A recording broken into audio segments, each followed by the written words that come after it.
80 crore Indians जितने लोग रोज मुकेश अंबानी के मीडिया चैनल देखते हैं और उनके पास ऐसे 70 से ज्यादा चैनल्स हैं।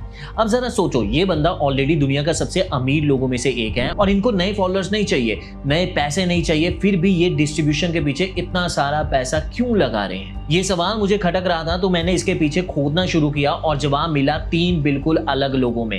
एक बिलियनियर में, एक बंदा जो कभी अपने बेडरूम से वीडियो बनाता था और आज इंडिया का नंबर 1 पॉडकास्टर है, और एक कोचिंग टीचर जिसके साथ ये ट्रिक कंट्रोवर्सी में बिल्कुल काम ही नहीं की। एक ही चीज है इन तीनों के पीछे, बस स्केल अलग है। अंबानी जी के पास नेटवर्क 18 है 2014 से, और 2024 में उन्होंने डिज्नी के साथ इंडिया का सबसे बड़ा मीडिया मर्जर किया और जियो स्टार नाम का एम्पायर बना। 100 से ज्यादा चैनल्स, क्रिकेट राइट्स, सब कुछ। अडानी जी के पास एनडीटीवी है, आईएनएस न्यूज एजेंसी है और कई और मीडिया कंपनीज में भी स्टेक है। बस अब असली सवाल यही है कि ये लोग इतना ज्यादा पैसा डिस्ट्रीब्यूशन में क्यों लगा रहे हैं जब इतना ऑलरेडी सब कुछ मिल चुका है? जवाब है अटेंशन, क्योंकि अटेंशन ही पैसा है और जो अटेंशन कंट्रोल करता है वो सब कुछ कंट्रोल करता है। ये लाइन याद रखना, क्योंकि पूरी वीडियो ना इसी के अराउंड घूमेगी। चलो पहला ओपन लूप खोल देते हैं। राज अंबानी का नाम तो सुना ही होगा, इंडिया का नंबर 1 पॉडकास्टर है, लेकिन सोचो जरा, जब उन्होंने शुरू किया था कोई उन्हें जानता नहीं था, कोई ब्रांड डील नहीं था, कोई बड़ा गेस्ट भी नहीं मिलता था, तो उन्होंने क्या किया? महीनों तक रोज रील पोस्ट किए बिना किसी ब्रांड डील के, बिना ये जाने के काम करेगा भी या नहीं करेगा, सिर्फ डिस्ट्रीब्यूशन बिल्ड करते रहे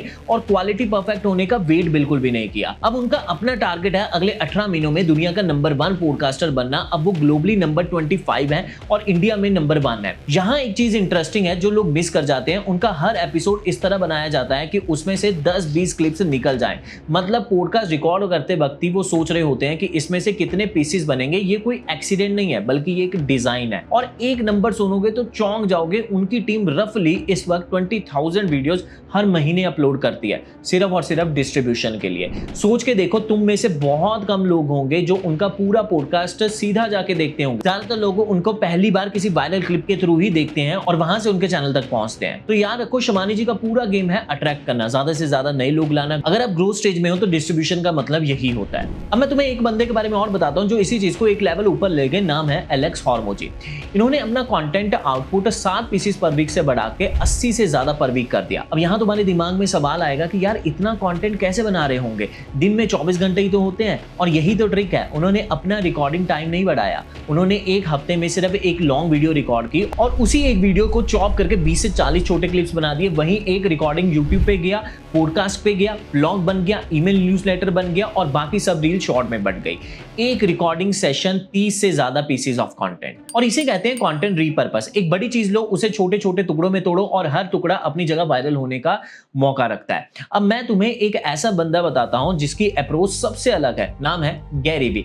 इनकी एक लाइन है जो मुझे बहुत पसंद है, डॉक्यूमेंट डोंट क्रिएट। मतलब नया कंटेंट बनाने की कोशिश मत करो, जो ऑलरेडी हो रहा है अपनी जिंदगी में, अपने बिजनेस में, उसको डॉक्यूमेंट करो। ये लाइन समझना जरूरी है, क्योंकि इसी वजह से ज्यादातर लोग कंटेंट बनाना शुरू ही नहीं करते। गैरी वी का अप्रोच है कि परफेक्ट होने का वेट मत करो, जो हो रहा है वही रिकॉर्ड करो।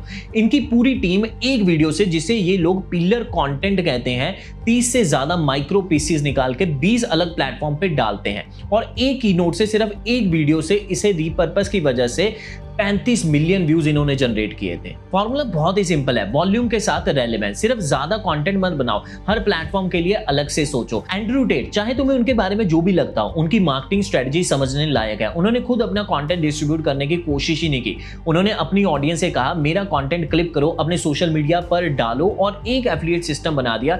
जो भी क्लिप्स के थ्रू कोर्स बिकवाएगा उनके 50% कमीशन मिलेगा। और रिजल्ट क्या हुआ? एक एंड्रयू टेट चैनल नहीं था, हजारों चैनल्स बन गए। सब उनका कंटेंट कट कर रहे थे, पोस्ट कर रहे थे, क्योंकि उनको उसमें पैसा मिल रहा था। इसको कहते हैं डिसेंट्रलाइज्ड डिस्ट्रीब्यूशन। तुम खुद हर जगह नहीं हो सकते, तो अपनी ऑडियंस को ही अपना डिस्ट्रीब्यूशन आर्मी बना दो। तो अब हमने देखा Raj Ambani, Alex Hormozi, Gary Vee, Andrew Tate सब डिस्ट्रीब्यूशन यूज कर रहे हैं। लेकिन एक चीज समझना जरूरी है, जो शायद आपने नोटिस नहीं की होगी, कि ये सब एक ही मकसद के लिए डिस्ट्रीब्यूशन यूज नहीं कर रहे हैं। जब आप राज अंबानी की स्टेज पर हो, नए चैनल, नया पॉडकास्ट, तब डिस्ट्रीब्यूशन का मतलब है सिर्फ एक चीज, नए लोग लाना, अट्रैक्ट करना, ज्यादा से ज्यादा आंखें अपनी तरफ करना। लेकिन एक दिन अगर तुम सक्सेसफुल हो जाते हो, एक नया प्रॉब्लम आता है, कंट्रोवर्सी, और यहाँ डिस्ट्रीब्यूशन का नाम बदल जाता है। अब ये नए लोग लाने के लिए नहीं है, अब ये अपनी इमेज बचाने के लिए है। अगर तुम्हारा पहले से ही बड़ा लॉयल ऑडियंस है, तुम अपनी साइड की बात फास्ट फैला सकते हो, अपने फैंस को अपनी तरफ मोबिलाइज कर सकते हो। याद है मैंने शुरुआत में बोला था कि तीसरा सवाल, एक कोचिंग टीचर जिसके साथ ये ट्रिक काम ही नहीं किया, ये वही है खान सर। खान सर के साथ जो कंट्रोवर्सी हुई, उनके पास ऑडियंस तो थी, बहुत बड़ी ऑडियंस थी, लेकिन जब क्राइसिस आया वो अपनी बिल डिस्ट्रीब्यूशन को उतनी तेजी से डिफेंस मोड में स्विच ही नहीं कर पाए जितना एक एस्टैब्लिश सेलिब्रिटी कर लेता है, क्योंकि उन्होंने कभी इसके ऊपर काम ही नहीं किया। उनकी कोई टीम बिल्ड ही नहीं की जो तुरंत सोशल मीडिया पर अपना नैरेटिव फैला सके। और ये समझना जरूरी है कि जितना तुम बड़े बनोगे उतने ही ज्यादा ये चीजें तुम्हें चाहिए रहेंगी। और अब वापस अंबानी अडानी पर आते हैं, जिनसे हमने ये वीडियो शुरू किया था। उनके लेवल पर डिस्ट्रीब्यूशन का मतलब फिर से बदल जाता है। अब उनको नए फॉलोअर्स नहीं चाहिए, उनके पास ऑलरेडी सब कुछ है। अब डिस्ट्रीब्यूशन का काम सिर्फ एक चीज कॉन्टिन्यूसली करना है, अच्छी बड़ी पॉजिटिव खबरें प्रोजेक्ट करते रहना, या फिर कुछ गलत चीजों को कवर ही नहीं करना। तो 3 लेवल बन गए हमारे सामने, अट्रैक्ट करने के लिए डिस्ट्रीब्यूशन, अपनी इमेज बचाने के लिए डिस्ट्रीब्यूशन, और सिर्फ अच्छा दिखाने के लिए डिस्ट्रीब्यूशन ताकि बुरा छुप जाए। सेम टूल, तीनों बिल्कुल अलग मकसद, और पता भी नहीं चलेगा तुम्हें कि कब तुम खुद लेवल 1 से लेवल 2 की तरफ शिफ्ट हो जाओगे। जिस दिन तुम्हारा चैनल बड़ा होगा उस दिन तुम्हें अपनी बिल्ड ऑडियंस को अपनी रेपुटेशन बचाने के लिए यूज करना पड़ेगा। चलो मैं तुम्हें वो चीज बता देता हूँ जिसके लिए तुम यहाँ तक रुके हो। सबसे पहले, हर हफ्ते एक बड़ी चीज रिकॉर्ड करो, एक लॉन्ग वीडियो, एक पॉडकास्ट, एक इंटरव्यू, कुछ भी जिससे बाकी सब कुछ निकल जाएगा। उसके बाद उसको तोड़ो, कम से कम 15 से 20 क्लिप्स निकालो, एक रिकॉर्डिंग से अलग हुक्स, अलग एंगल्स। परफेक्ट होने की वेट मत करो, जो हो रहा है वही डॉक्यूमेंट करते जाओ। अपनी ऑडियंस को इन्वॉल्व करो, उन्हें इंकरेज करो तुम्हारा कंटेंट शेयर करने के लिए, क्लिप करने के लिए। और सबसे जरूरी, सिर्फ वॉल्यूम के पीछे मत भागो, हर पीस को उस प्लेटफॉर्म के हिसाब से बनाओ जहां वो जा रहा है। अब ये सुन के लग सकता है कि ठीक है समझ गए, लेकिन करेगा कौन? मेरे पास तो टाइम ही नहीं है, मुझे अपना बिजनेस भी चलाना है। और सच बताऊं, यही वो जगह है जहां ज्यादातर बिजनेस ओनर्स अटक जाते हैं। स्ट्रेटजी पता होती है, एग्जीक्यूशन के लिए बैंडविड्थ नहीं होती। इसी गैप को फिल करने के लिए हमने विस्करो बनाया है। हम एग्जैक्टली यही काम करते हैं बिजनेस ओनर्स के लिए, उनका कंटेंट, उनकी पर्सनल ब्रांड और उनका डिस्ट्रीब्यूशन सेटअप करते हैं ताकि वो अपना बिजनेस चलाएं और हम उनकी अटेंशन बिल्ड करें। तो देखो, जो अंबानी अडानी बिलियन डॉलर में कर रहे हैं, वही राज शमानी, हॉर्मोजी, गैरी वी रील्स और पॉडकास्ट में कर रहे हैं। डिस्ट्रीब्यूशन हमेशा कंटेंट क्वालिटी को बीट करता है, बस फर्क इतना है कि तुम्हारा मकसद क्या है, नए लोग लाना, अपनी इमेज बचानी, या फिर सिर्फ अच्छा दिखाना।